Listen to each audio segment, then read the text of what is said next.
भैया।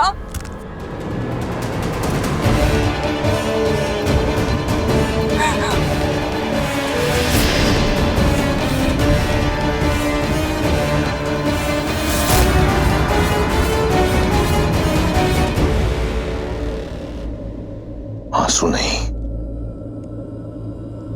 उत्तर चाहिए मुझे, उत्तर चाहिए मुझे। वो नाम चाहिए, वो नाम चाहिए जिसने लंकेश की बहन के सम्मान और लंका के स्वाभिमान पर प्रहार करने का दुस्साहस किया है।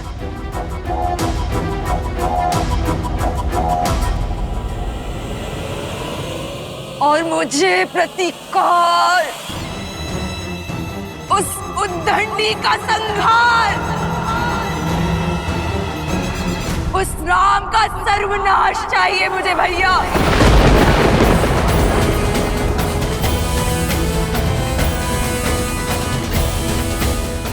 क्या दोष था मेरा एक माँ का जो अपने पुत्र की खोज में भटक रही थी?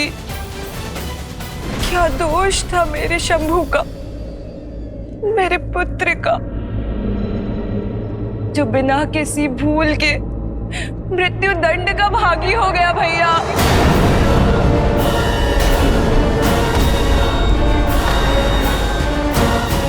शंभू। हाँ भैया, मार डाला उन वनवासियों ने आपके लंकेश के भांजे को।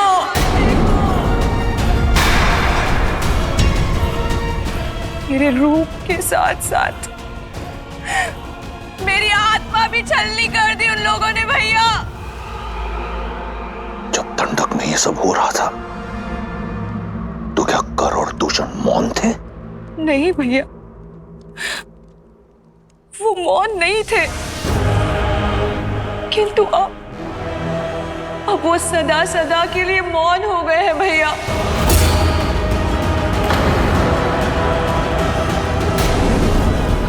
जब खर और दूषण भैया इस पाप का कारण जानने उनके पास गए तो उन दुष्ट वनवासियों ने उनके साथ साथ हमारे 14,000 असुर संबंधियों का भी संहार कर दिया भैया। राम और लक्ष्मण ने राक्षसों के विरुद्ध युद्ध का शंखनाद कर दिया भैया। और वो सीता मेरा आपकी बहन का अपमान देखकर प्रसन्न हो रही थी भैया। मुझे प्रतिकार चाहिए भैया,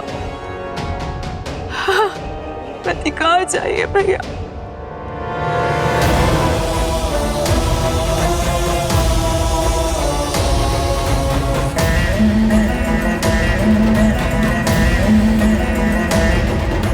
तुम्हें प्रतिकार से पहले उपचार की आवश्यकता है शूर्पणखा। इससे पहले कि तुम्हारे मन के घाव भरे, आवश्यक है कि तुम्हारे शरीर के घाव भरे। हमारे राजवैद्य सुसैन अपनी चिकित्सा से तुम्हारे रूप को पुनः लौटा देंगे।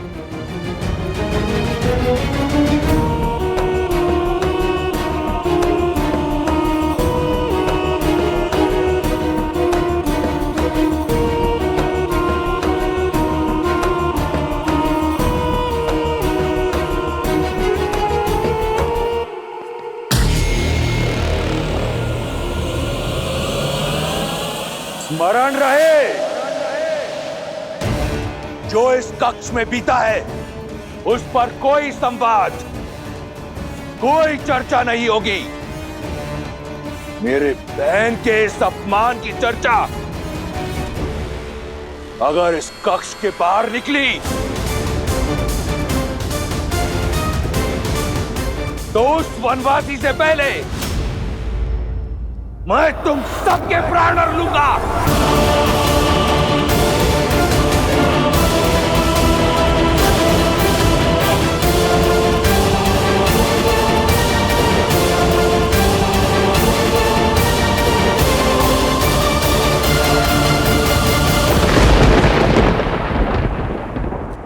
तुम लंका के सर्वश्रेष्ठ गुप्तचर हो। मैं चाहता हूं कि तुम शीघ्र अतिशीघ्र दंडक जाओ और 3 वनवासियों के बारे में पता करो, राम, लक्ष्मण और सीता। वो उस वन में क्या कर रहे हैं, उनका उद्देश्य क्या है, मुझे सूक्ष्म विवरण चाहिए। मैं सब कुछ जानना चाहता हूं। जैसी आज्ञा लंकेश।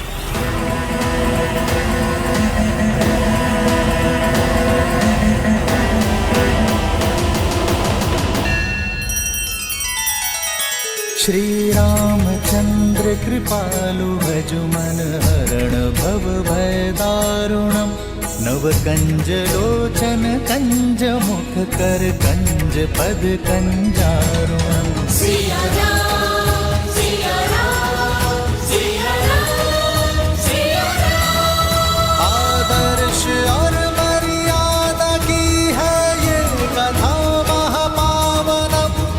काट मद श्री से मिला दे श्रीमद् रामायणम श्रीमद् रामायणम। सिया राम सिया राम सिया राम सिया राम।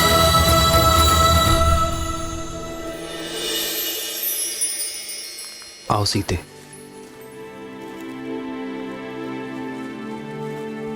हम कहाँ जा रहे हैं आर्य?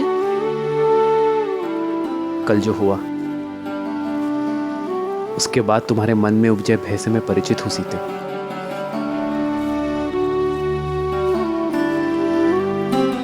तुम्हारी प्रसन्नता कहीं लुप्त हो गई है, बस उसे ही ढूंढने जा रहे हैं।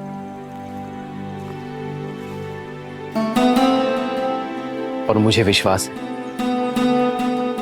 कि अपनी सीते की प्रसन्नता मैं ढूंढ लूंगा। आओ।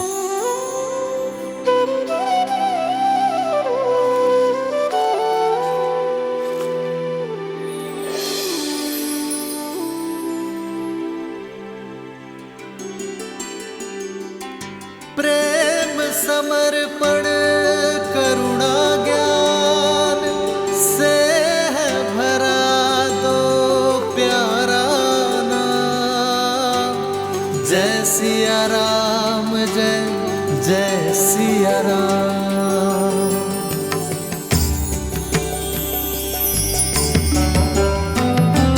राम है लोचन सीता दृष्टि राम है अद्भुत।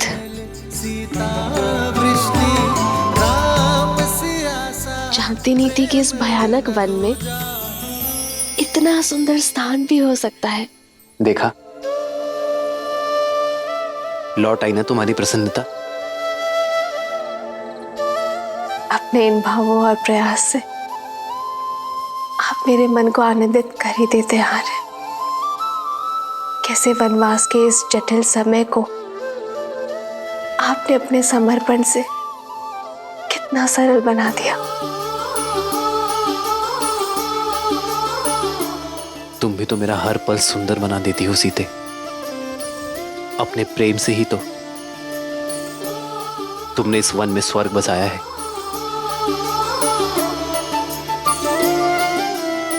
मेरा ये कर्तव्य है कि कभी कभी इस ऋण को चुकाने का प्रयास करो। जन्म जन्म का और वैसे भी सीते, संगम जीवन छोटे छोटे पलों में तो बसता है। सीता हर क्षण भवधन। भविष्य की चिंता करने से श्रेष्ठ तो यही है एक है कि हम हर पल एक समर्पण वर्तमान में आनंद को ढूंढे। है रूप तो दूजा दर्पण। ठीक कहा आपने आर्य। लोचन मैं इस आज को, दृष्टि इस क्षण को, बादल। इस प्रेम को सजो लेना चाहती हूँ जीवन भर के लिए। सिया राम सिया राम सिया राम राम सिया राम सिया राम।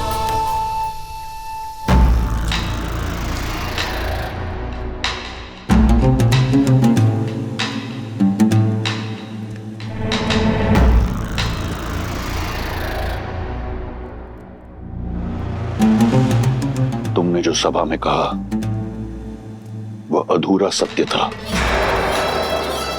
मैं पूर्ण सत्य जानना चाहता हूं। तुम्हारे साथ दंडक में क्या हुआ शूर्पणखा?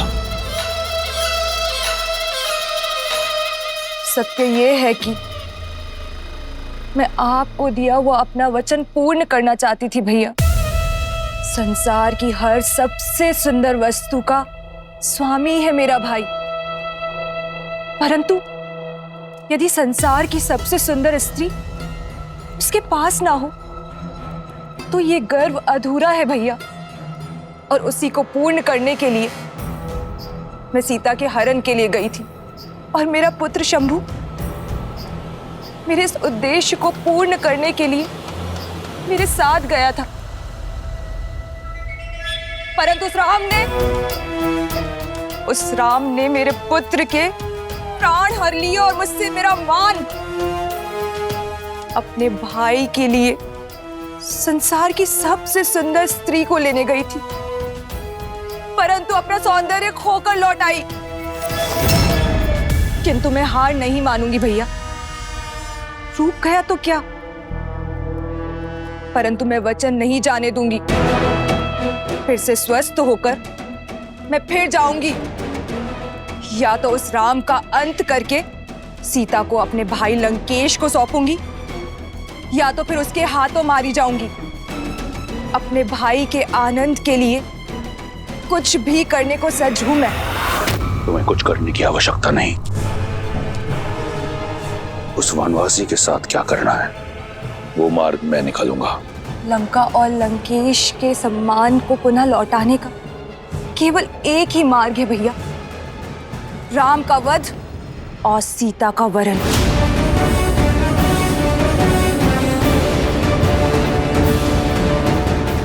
अपने बलिदानों के बदले केवल और केवल अपने भाई की प्रसन्नता चाहती है ये बहन।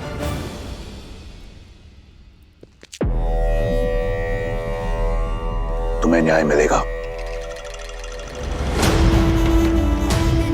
और लंका को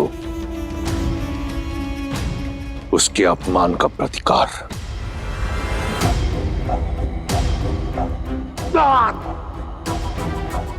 जो तुम्हारा नहीं है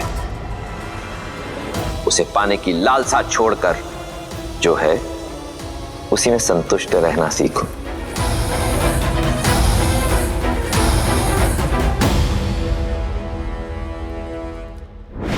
जब मन में संशय का नाद हो तो न्याय का डंका नहीं बजता है।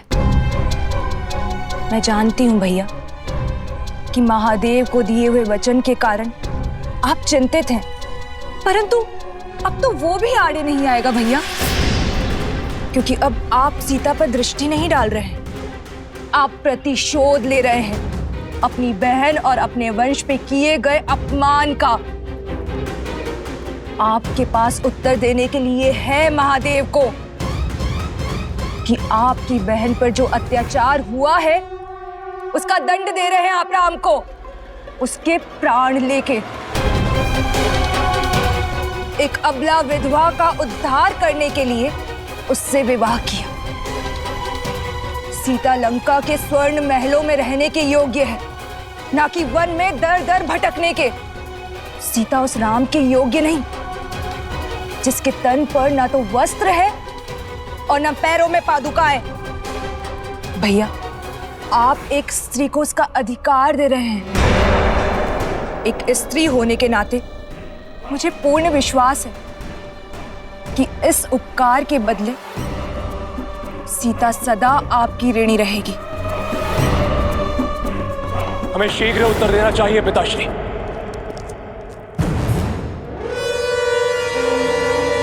ये प्रहार हमारी कुल की गरिमा पर हुआ है, हम इसका प्रतिशोध अवश्य लेंगे। अब आज्ञा दीजिए पिताश्री, मैं अभी इसी क्षण अपनी सेना को लेकर प्रस्थान करता हूं और राम को उसके किए का दंड देकर आता हूं।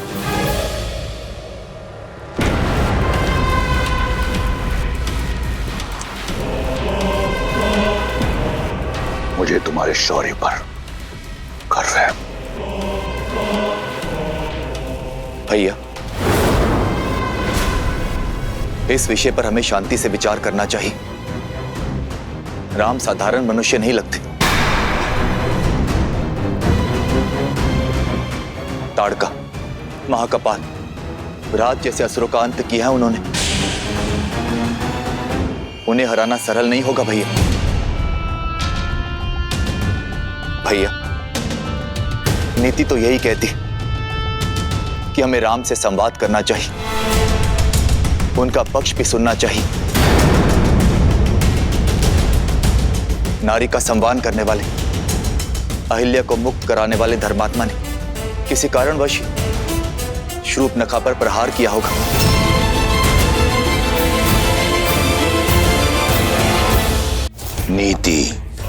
नीति ये नहीं कहती कि तुम उस राम को धर्मात्मा कहो। मूर्ख।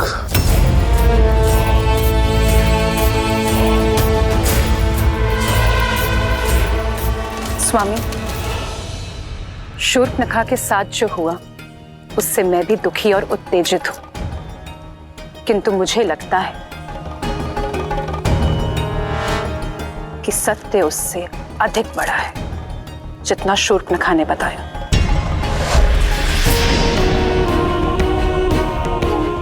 कई ऐसे प्रश्न हैं जिसका उत्तर ही नहीं है। श्रेष्ठ ये होगा कि अब सारी घटना का विस्तार से पता करें और फिर कोई निर्णय लें।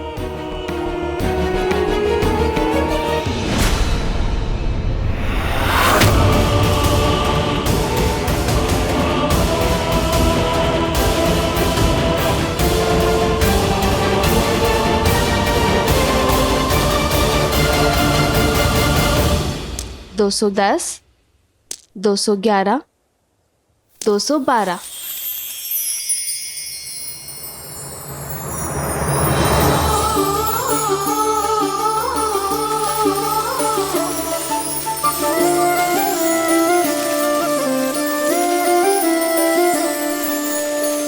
जन्म जन्म का है ये संगम, राम रतन सीता वैभव धन।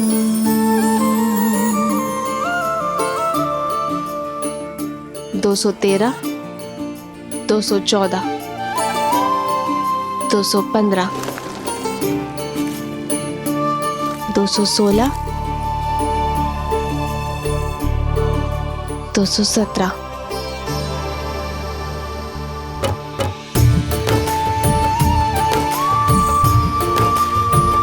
ऐसे किस विशेष कार्य में डूबी हो सीते कि इन सुंदर पुष्पों और राम को ही अनदेखा कर दिया? भविष्य में झांकने का प्रयास कर रही हूँ। गिन रही हूँ कि हमारे वनवास में कितने दिन शेष हैं। कब माताओं, भारत और शत्रुघ्न भैया और अपनी बहनों से मिल पाऊंगी। देखिए, वर्ष भर भी नहीं बचा। बस कुछ माह और फिर से अयोध्या की पावन माटी का स्पर्श होगा। फिर से मेरा भरत मेरी भुजाओं में होगा और फिर से मेरी माताओं के प्रेम का सानिध्य मिलेगा। हाँ, आपके नेत्रों में तो सुख दिख रहा है, पर मेरे सुख में चिंता दिख रही है। क्या बात है सीते? क्या तुम अयोध्या जाकर प्रसन्न नहीं होगी?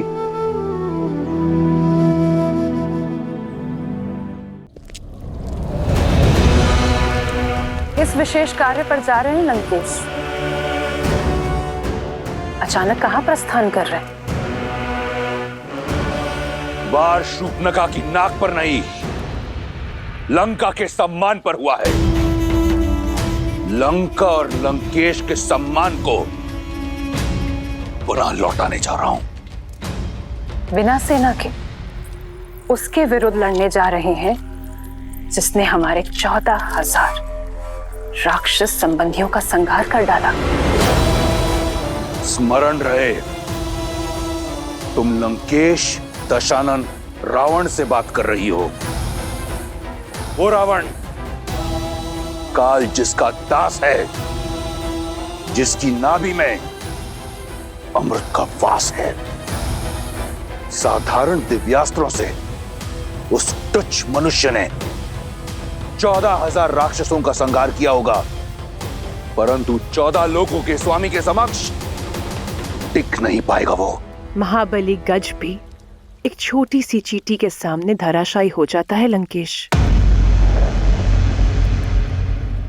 मत भूलिए कि आपके वरदान में मनुष्यों से अभेदान नहीं है। और वो कोई साधारण मनुष्य नहीं है लंकेश। श्रेष्ठ यही होगा कि आप मेघनाथ को साथ लेकर जाइए। आखेट पर श्वान को लेके जाया करते हैं मंदोदरी, सिंह को नहीं। मैं जिस कार्य के लिए जा रहा हूं उसके लिए मेघनाथ की आवश्यकता नहीं, उस श्वान की आवश्यकता है जिसे मैंने इस दिन के लिए पाला है। तो क्या आप युद्ध नहीं करेंगे? तुम्हारी बुद्धि भय से ग्रस्त हो चुकी है। जिस पैनेपन ने मुझे रिझाया था वो कम हो गया है मंदोदरी। अपने राज्य से निष्कासित 2 वनवासियों को लंकेश चुनौती देगा? नहीं। शठे शाठ्यम समाचरेत। जैसा देवता वैसी पूजा, जैसा कर्म वैसा प्रतिकार। उस वनवासी ने मेरी बहन के सम्मान पर प्रहार किया, अब मैं उसके सम्मान पर प्रहार करूंगा। उसने रावण के विरुद्ध अपना शीश उठाया है, मैं समस्त संसार के समक्ष उसके नेत्र झुका दूंगा।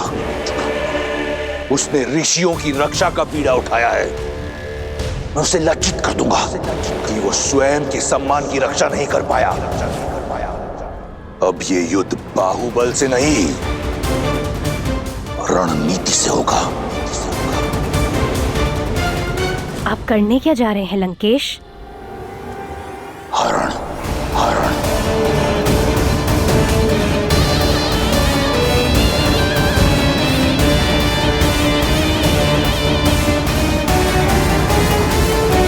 श्रीमद् रामायणम।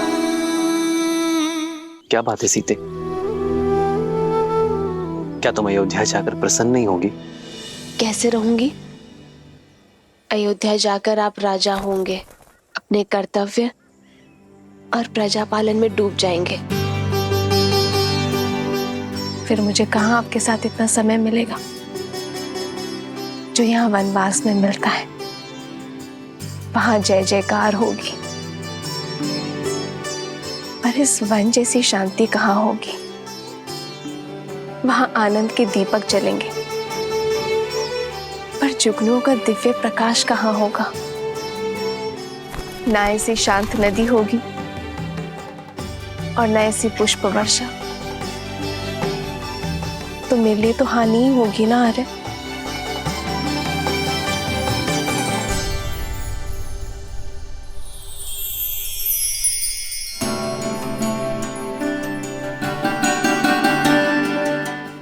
मैं तुम्हें वचन देता हूं सीते कि मेरी सीता को ना ही मेरी कमी खलेगी और ना ही मेरे समय की। ये राम सदा सीता के लिए न्यौछावर है और सदा रहेगा।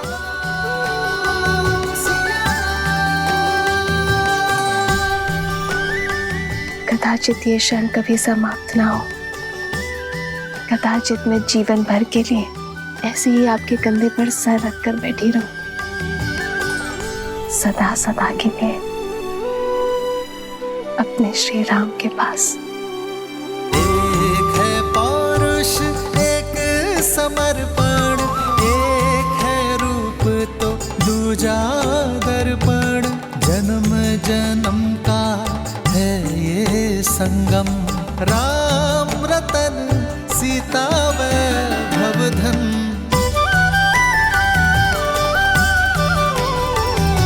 सिया राम सिया राम सिया राम सिया राम।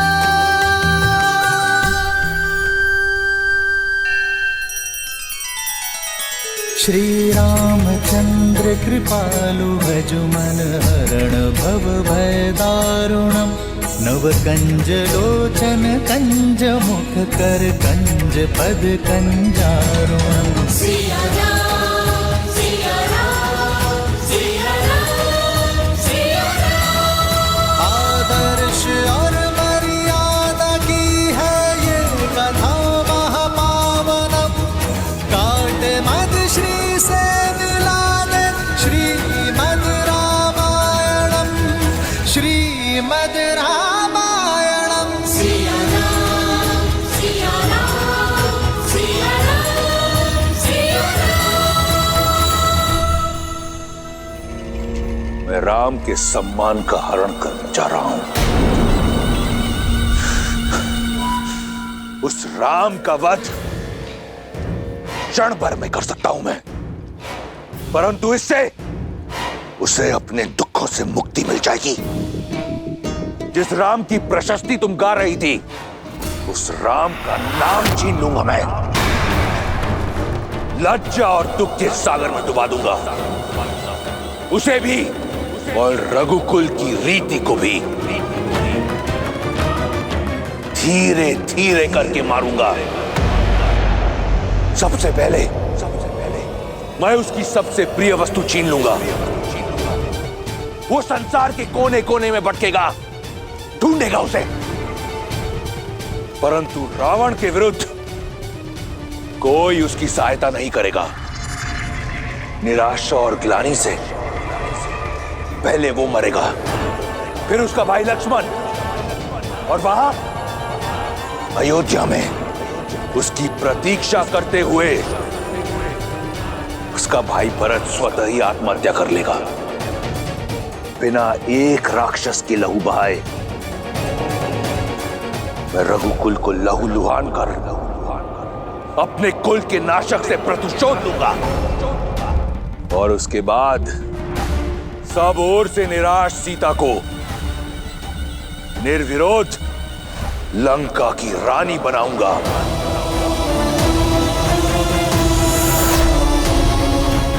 जो कार्य वर्षों पहले स्वयंवर में अधूरा रह गया था, उसे पूर्ण करने को सज हो जाओ।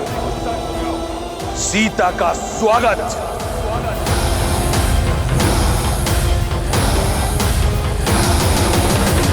ये अनीति है लंकेश, ऐसा मत कीजिए।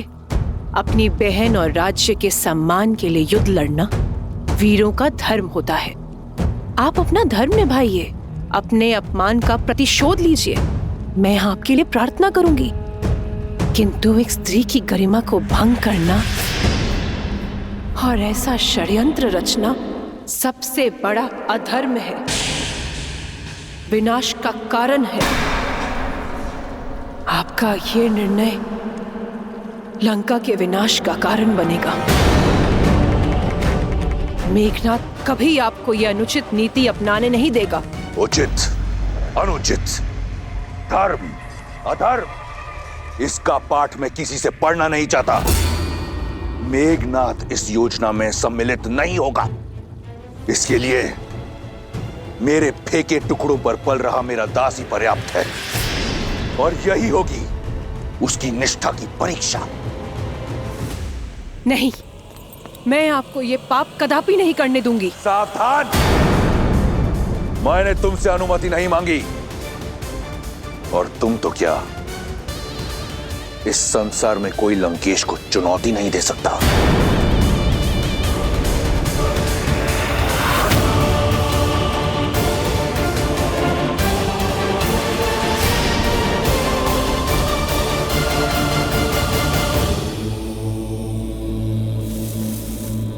ओम नमः शिवाय।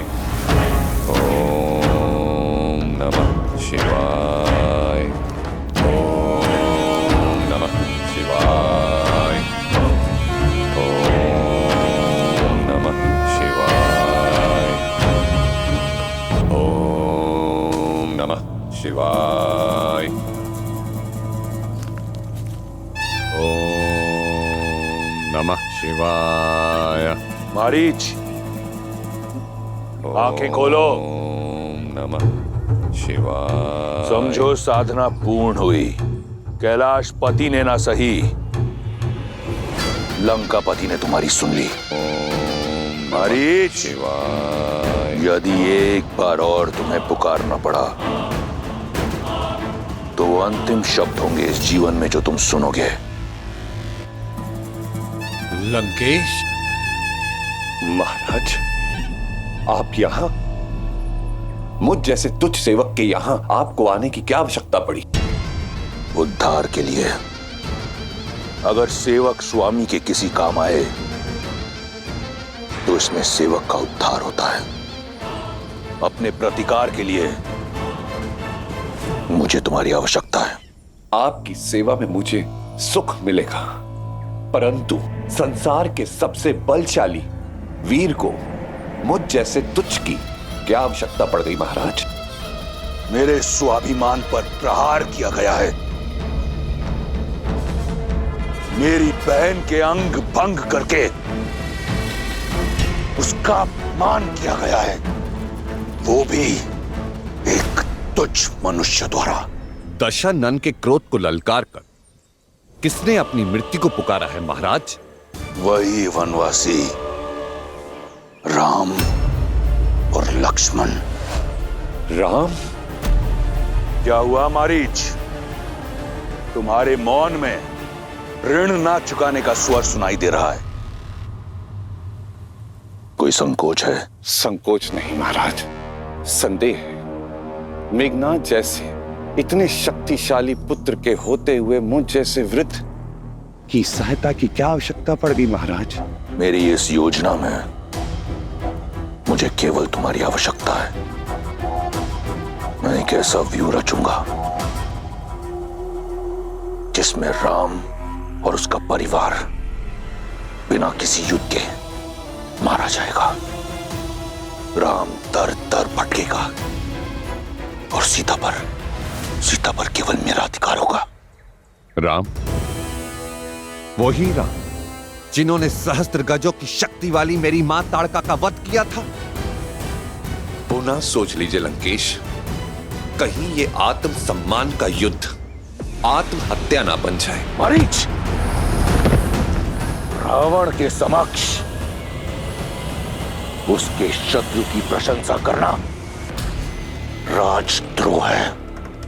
अब तुम्हारे समक्ष केवल दो ही विकल्प हैं। या तो मेरी योजना में मेरा साथ दो, या तो फिर यमलोक के द्वार खटखटाने के लिए तत्पर रहो। क्या विकल्प चुनोगे?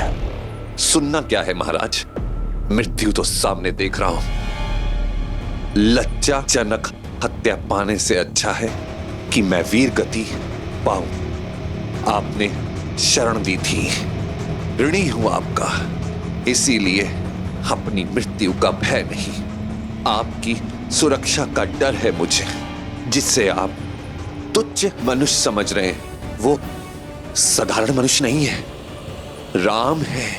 राम है वो। और मैं रावण,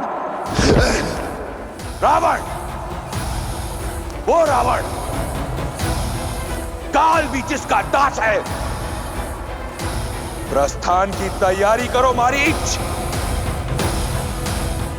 प्रतिकार और सीता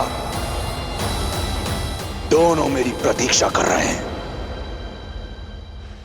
रावण तो आपका भक्त है महादेव। आपकी चेतावनी का पालन करके उसने स्वयं को कितने वर्ष सीता से दूर रखा, किंतु अभी वो इस अनर्थ को करने का क्यों सोच रहा है? जब किसी का नाश समीप होता है तो उसका विवेक उससे दूर हो जाता है। रावण इतने समय तक मौन केवल इसलिए था क्योंकि उसके पास कोई उचित बहाना नहीं था। और अब शूर्पणखा के इस कृत्यों के पश्चात उसे एक अवसर मिल गया अपने दुष्कृत्यों को न्यायोचित ठहराने का। मंदोदरी, विभीषण, उन सब की चेतावनी को अनसुना कर वो एक ऐसे कर्म की ओर बढ़ चला है जो आने वाले समय में समस्त राक्षस जाति का सर्वनाश कर देगा।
कहाँ जा रही हो सीते? भोजन के लिए जल लेने जा रही हूँ। आओ मैं भी साथ चलता हूँ। नहीं आ रहे, आप क्यों कष्ट करेंगे? जलधारा निकट ही है, मैं ले आऊंगी। कल तो कह रही थी कि अयोध्या जाकर मेरे साथ बिताने को समय नहीं मिलेगा, इसलिए जितना समय हो सके साथ ही रहते हैं। आओ।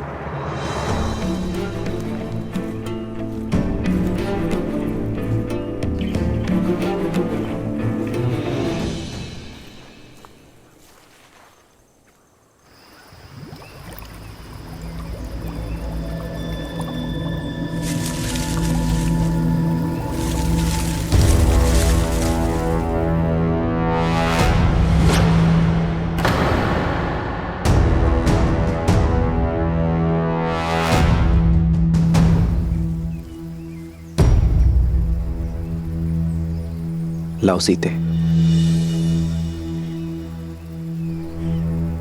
जानती हूँ साथ आने का कारण मेरा साथ नहीं, सुरक्षा है। जब से शूर्पणखा का प्रसंग हुआ है तब से आप मेरी सुरक्षा को लेकर कुछ अधिक ही सतर्क हो गए हैं। आओ। मुझे विश्वास है रावण आपके समक्ष आने की भूल कभी नहीं करेगा, और यदि की तो उसकी दशा भी वही होगी जो आपके सामने आए अन्य असुरों की हुई। मैं जानती हूं कि आप मेरी सुरक्षा के लिए धरती पाताल एक कर देंगे। मेरी शक्ति का आधार तुम्हारा मुझ पर यह अटूट विश्वास ही है सीते।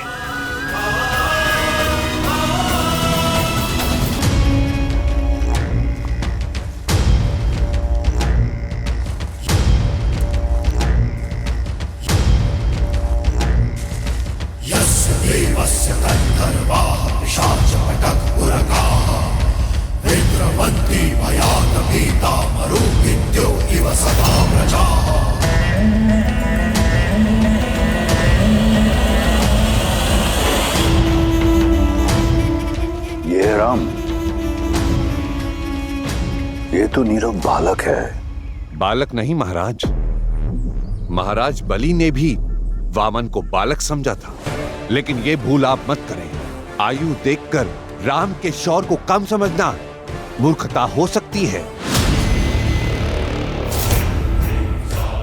एक बार, केवल एक बार और राम की प्रशस्ति खाओ, फिर देखो कैसे मेरा दास यम यहां स्वयं आता है।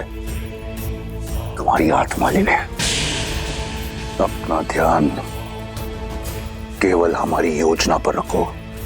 एक बार और एक सेवक का कर्तव्य होता है कि वो अपनी स्वामी की हर बात माने। जैसा कहा गया है वैसा करो। जाओ।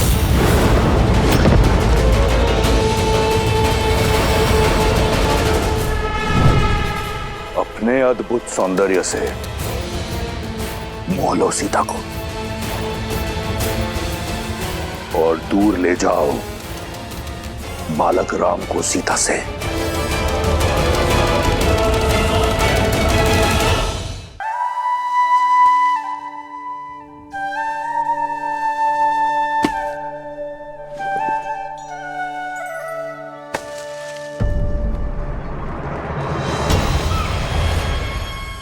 स्वर्ण मृग?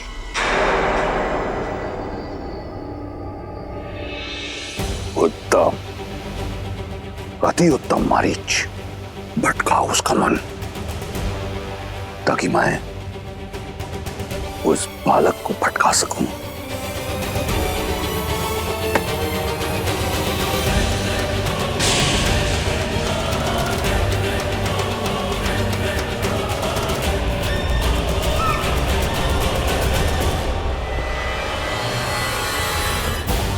आर्य, लक्ष्मण भैया, देखिए कितना सुंदर स्वर्ण मृग है।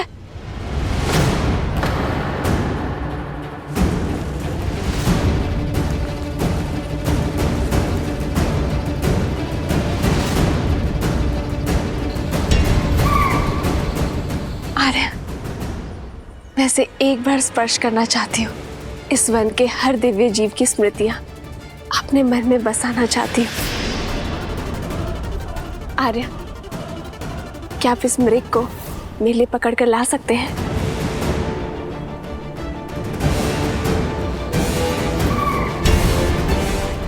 स्वर्ण मृग नहीं होते सीते।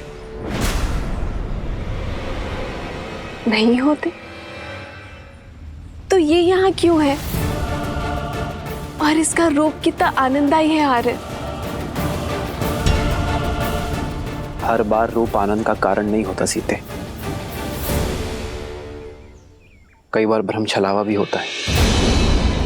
मुझे भय कि ये स्वर्ण मृग कोई माया जाल है।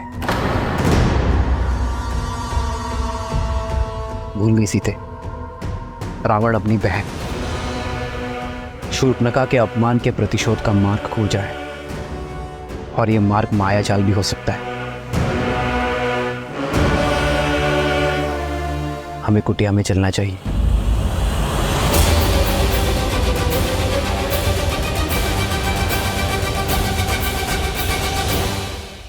आओ।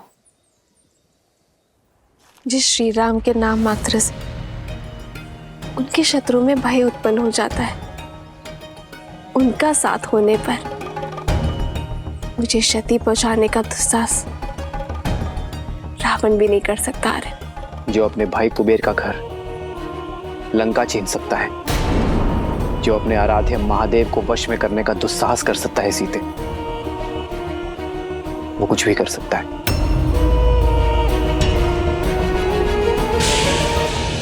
हर चमकने वाली वस्तु स्वर्ण नहीं होती सीते। शूर्पणखा का प्रसंग स्मरण है ना तुम्हें? हाँ, पर आर्य, इसका अर्थ ये तो नहीं है ना कि हर सौंदर्य के पीछे संकट की छाया खोजी जाए। आप एक क्षण को सोचिए, यदि ये मायावी ना हुआ तो क्या इस सुंदर जीव का संरक्षण करना हमारा धर्म नहीं है आर्य? मैं इसके सौंदर्य के स्पर्श का अवसर खोना नहीं चाहती हूँ। हर जीवन में धर्म और कर्तव्य निभाते निभाते क्षणिक खुशियों को खोना, ये भी तो एक बहुत बड़ी भूल है ना आर्य? और यदि ये मायावी हुआ तो भी आप है ना हर माया को भंग कर सकने में सक्षम। आर्य, इन 13 वर्षों के वनवास में मैंने आपसे कभी कोई कामना नहीं की आर्य। और यदि आप फिर भी नहीं चाहते कि मैं उस सुंदर जीव के सामीप्य आऊं,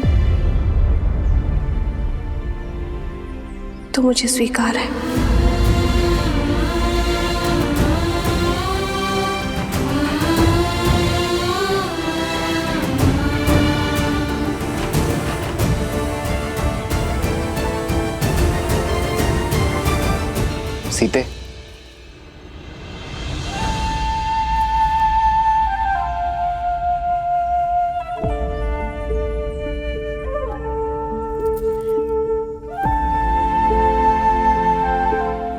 अपनी सीता को निराश नहीं देख सकता ये राम। यदि तुम्हारी प्रसन्नता इसी में है तो मैं तुम्हारे लिए स्वर्ण मृग अवश्य लेकर आऊंगा सीते।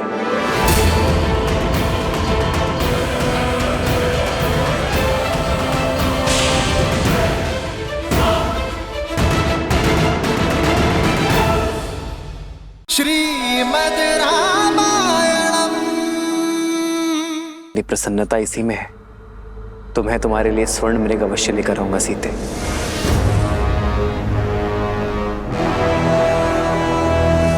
किंतु तुम्हें मुझे वचन देना होगा, जब तक मैं ना लौटूं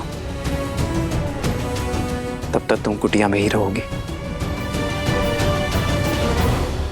आप क्यों कष्ट करेंगे भैया? मुझे आज्ञा दीजिए, मैं अभी इस मृग को पकड़ कर ले आता हूं। नहीं लक्ष्मण, सीता ने मुझसे ये मांग की है। एक पत्नी ने अपने पति से आशा की है, जिसे निभाना मेरा धर्म है लक्ष्मण। एक पति का धर्म है।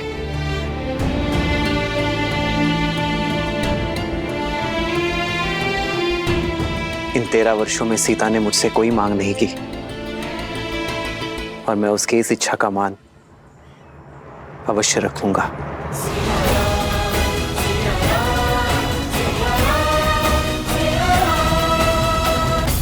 लक्ष्मण, सीता का दायित्व मैं तुम्हें सौंप कर जा रहा हूं।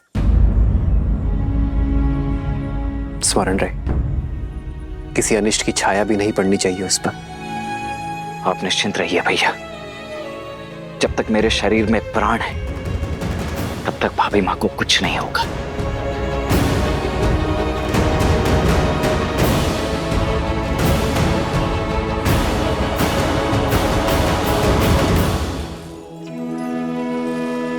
माया ठगनी न नर कछु जाने, कपट कहे मन नर न माने।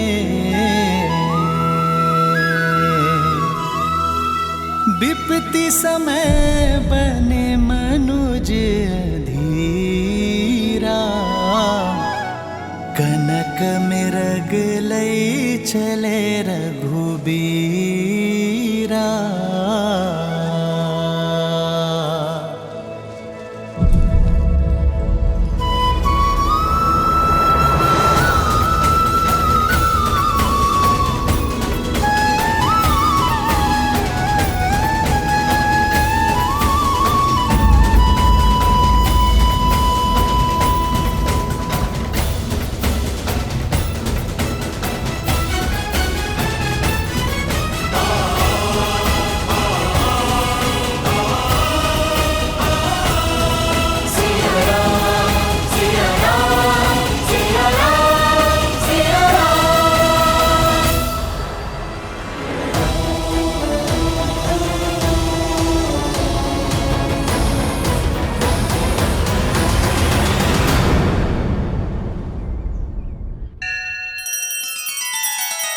श्री रामचंद्र कृपालु भजु मन हरण भव भय दारुणम। नव कंज लोचन कंज मुख कर कंज पद कंजारुणम। सिया राम सिया राम सिया राम सिया राम। आदर्श और मर्यादा की है ये कथा महापावनम। काट मद श्री से मिलाने श्रीमद् रामायणम। श्रीमद् रामायणम। सिया राम सिया राम सिया राम सिया राम।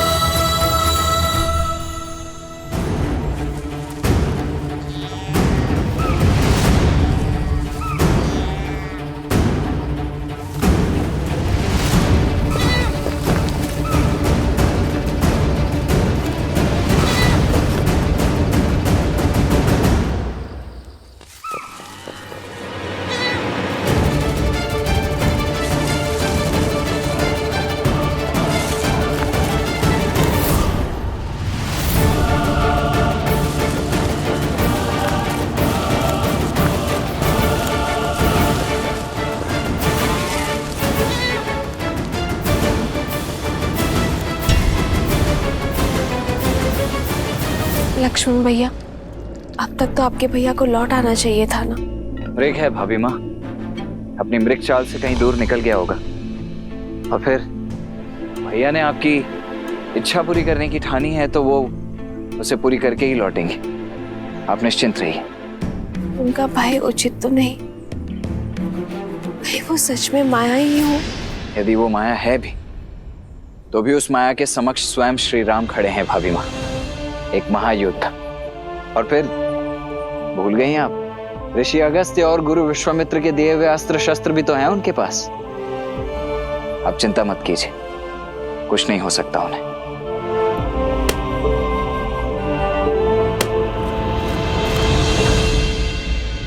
लक्ष्मण, लक्ष्मण, रक्षा करो लक्ष्मण, रक्षा करो लक्ष्मण, लक्ष्मण, लक्ष्मण,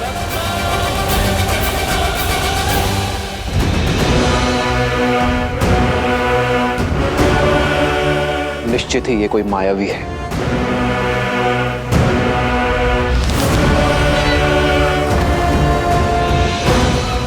लक्ष्मण, सहायता करो। ये तो आर्य का स्वर है ना? लक्ष्मण भैया, आर्य आपको पुकार रहे हैं, वो अवश्य किसी संकट में है। नहीं भाभी माँ, इस संसार में ऐसा कोई संकट अब तक जन्मा ही नहीं है जिसका तारण करने के लिए भैया को किसी की सहायता की आवश्यकता पड़े। इस समय हमें सतर्कता का हाथ थामना होगा भाभी माँ, भय का नहीं। आप निश्चिंत हो जाइए और भीतर कुटिया में जाइए।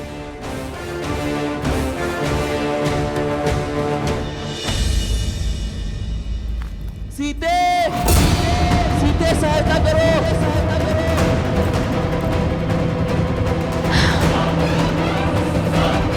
हे महादेव, मेरे आर्य संकट में है, कितनी पीड़ा में चित्कार रहे हैं वो। दोषी मैं ही हूं, मेरे कारण श्री राम इतने घोर संकट में पड़ गए हैं। मेरे हटने कितनी बड़ी समस्या खड़ी कर दी है। ये क्या कर दिया मैंने? हे महादेव,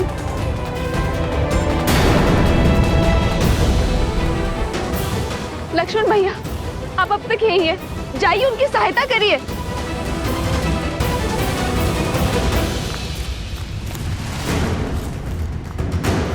लक्ष्मण,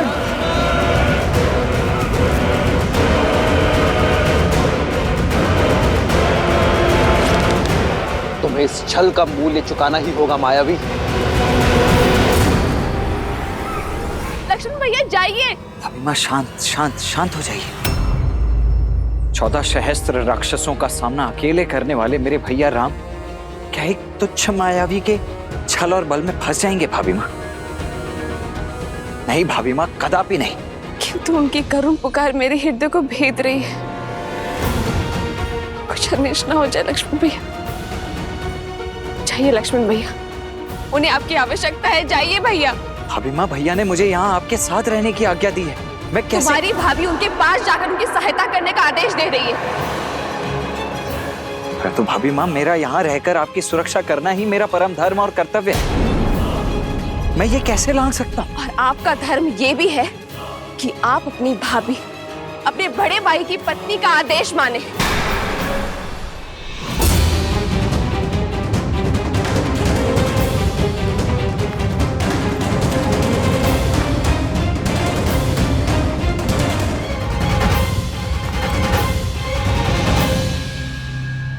समझ गए, आप भयभीत है ना माया से, जाना नहीं चाहते तो मैं स्वयं जाऊंगी अपने स्वामी की सहायता करने के लिए।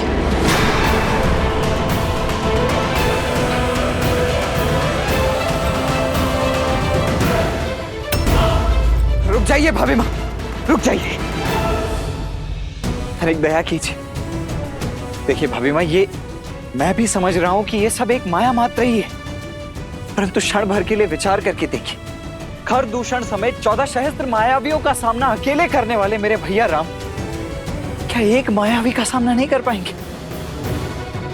और फिर भैया को दिए हुए वचन से मैं बंधा हुआ हूं भाभी माँ। और मैं श्री राम से, जिनमें मेरे अस्तित्व है, जिनमें मेरे प्राण बसते हैं, और यदि वही ना रहे तो मैं इन प्राणों का क्या करूंगी? मैं भी इन प्राणों को त्याग दूंगी। भाभी माँ रुकिए, रुक जाइए। ठीक है, आज जीवन में पहली बार अपने भैया की आज्ञा का उल्लंघन करेगा ये लक्ष्मण, ताकि आपकी आज्ञा का मान रख सकूं।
एक आज्ञा मैंने आपकी मानी, अब कृपा करके एक विनती आप भी मेरी स्वीकार कर लीजिए भाभी माँ। इस लक्ष्मण की अनुपस्थिति में ये लक्ष्मण रेखा आपकी सुरक्षा करेगी भाभी माँ। ये कोई साधारण रेखा नहीं है भाभी माँ। भैया के प्रति मेरी निष्ठा, आपके प्रति मेरा सम्मान और मेरे जीवन भर के तप का बल है ये। जो कोई भी बुरी मंशा से इस रेखा को पार करने का दुस्साहस करेगा, वो जलकर भस्म हो जाएगा। इसीलिए चाहे कुछ भी हो जाए भाभी माँ, आप इस लक्ष्मण रेखा को नहीं लांघेंगी। मुझे वचन दीजिए। अवश्य लक्ष्मण भैया। तुझ मनुष्य के तुझ स्वांग, जिस लंकेश को त्रिदेवों के सीमा रेखा न रोक पाई, उसे ये रेखा क्या रोक पाएगी?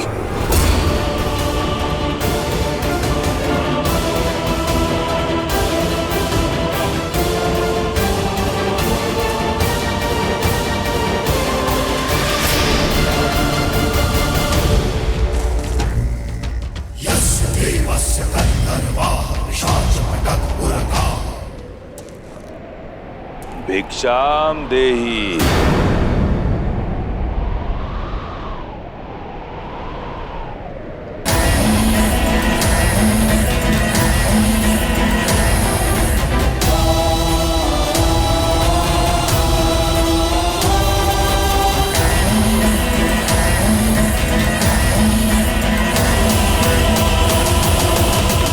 प्रणाम ऋषिवर। राम के शौर्य की ख्याति और आपके तेज की महिमा इस वन से फैली और मुझे यहां खींच कर ले आई। ऋषि सुतीक्ष्ण जैसे अनेकों संत संसार भर में राम का गुणगान कर रहे हैं, तो दर्शन करने चला आया। श्री राम तो किसी कार्यवश वन के भीतर गए हैं। आप आदेश करिए, क्या सेवा कर सकती हूँ मैं आपकी? बड़ी दूर से आया हूं,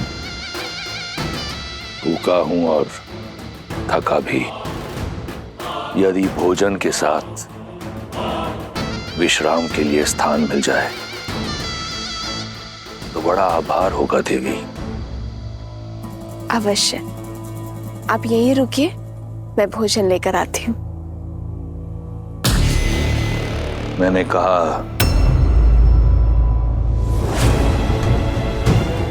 भोजन और विश्राम का स्थान दोनों चाहिए देवी। क्या आप एक थके अतिथि को अंदर आने का निमंत्रण नहीं देंगी? क्षमा चाहती हूँ ऋषिवर, मेरे पति और देवर दोनों ही यहाँ नहीं है और उनके अनुपस्थिति में पर पुरुष को भीतर आने का निमंत्रण कैसे दे सकती हूँ मैं। आप उनके आने तक यही बाहर प्रतीक्षा करिए।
इस लक्ष्मण की अनुपस्थिति में ये लक्ष्मण रेखा आपकी सुरक्षा करेगी भाभी माँ। इसीलिए चाहे कुछ भी हो जाए भाभी माँ, आप इस लक्ष्मण रेखा को नहीं लांघेंगी। ये लीजिए ऋषिवर, ग्रहण कीजिए। अब बैठ गया हूं, फिर से उठ नहीं पाऊंगा देवी। इस वृद्ध सन्यासी पर कृपा कीजिए और मेरा भोजन यहीं परोस दीजिए।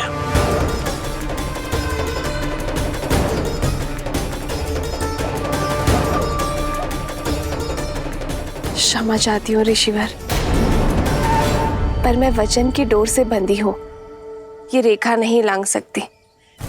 आप स्वयं आकर ये भिक्षा ग्रहण कर लीजिए।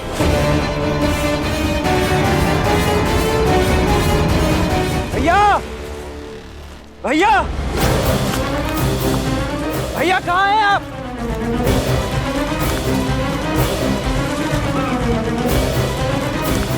भैया, भैया कहाँ हैं आप?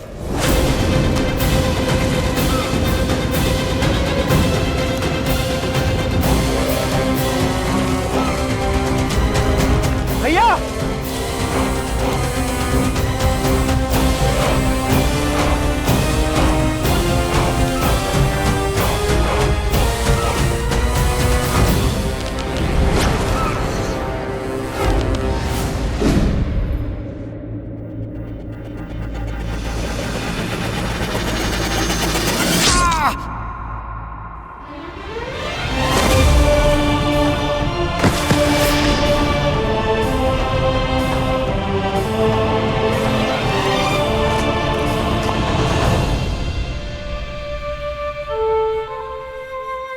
मैं वचन देता हूं कि अपनी मायावी शक्तियों का कभी दुरुपयोग नहीं करूंगा। मारीच, अवसर का लाभ नहीं उठाया तुमने, फिर से पाप के मार्ग को चुन लिया। क्षमा, ये समय चर्चा का नहीं है। आपकी पत्नी माता सीता संकट पे है। हाँ,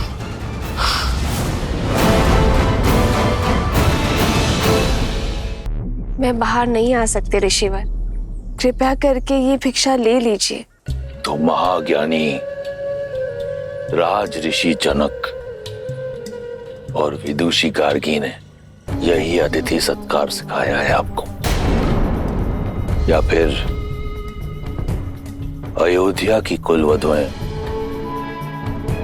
वृद्ध सन्यासियों से ऐसा व्यवहार करती? ये संसार जिसकी प्रशस्ति करुणा निदान करके गाती है, उस राम की पत्नी में तनिक करुणा नहीं, केवल 2 पग चलने के कष्ट से मुक्ति पाने के लिए एक वृद्ध सन्यासी को हुक्का मार रही है। क्षमा करें देवी, भूख के आगे शब्दों ने गरिमा त्याग दी, परंतु मिथिला के आतिथ्य और रघुकुल की मर्यादा के बारे में इतना सुना था कि आपका ये रुष्ट व्यवहार देखकर मन खिन्न हो गया। इक्ष्वाकु वंश की कुलवधु के आंगन से कदाचित आज पहली बार एक भिक्षु खाली हाथ लौटेगा। कैसी विडंबना है, घोर कलंक। आप मुझे कुटिया में निमंत्रण नहीं दे सकती और भिक्षा देने यहां स्वयं आ नहीं सकती, तो देवी ये भिक्षा मुझे स्वीकार नहीं। ऐसा नहीं है ऋषिवर, ना तो मैं मिथिला का सत्कार भूली हूं और ना ही रघुकुल की रीत, किंतु वचनबद्ध हूं, मैं बाहर नहीं आ सकती ऋषिवर। आप कृपया करके स्वयं थोड़ा सा कष्ट उठा लीजिए। नहीं, अब मैं ये भिक्षा ग्रहण नहीं कर सकता। भिक्षा के लिए गृहस्थ संकल्प लेता है और संकल्प लिया जाता है विश्वास से, परंतु आपका व्यवहार स्पष्ट दिखा रहा है कि आपको संतों पर विश्वास नहीं, और बिना विश्वास के लिया गया भोजन मेरे लिए विष समान है। आज्ञा दे देवी, किसी और का द्वार खटखटाऊंगा। एक ऐसा दाता जिसके मन में विश्वास और श्रद्धा हो। विश्वास नहीं होता कि ये वही कुल है जहां हरीशचंद्र, दिलीप और नेमी जैसे धर्मात्मा हुए। आज यहां अतिथि का सत्कार नहीं, अपमान किया जाता है।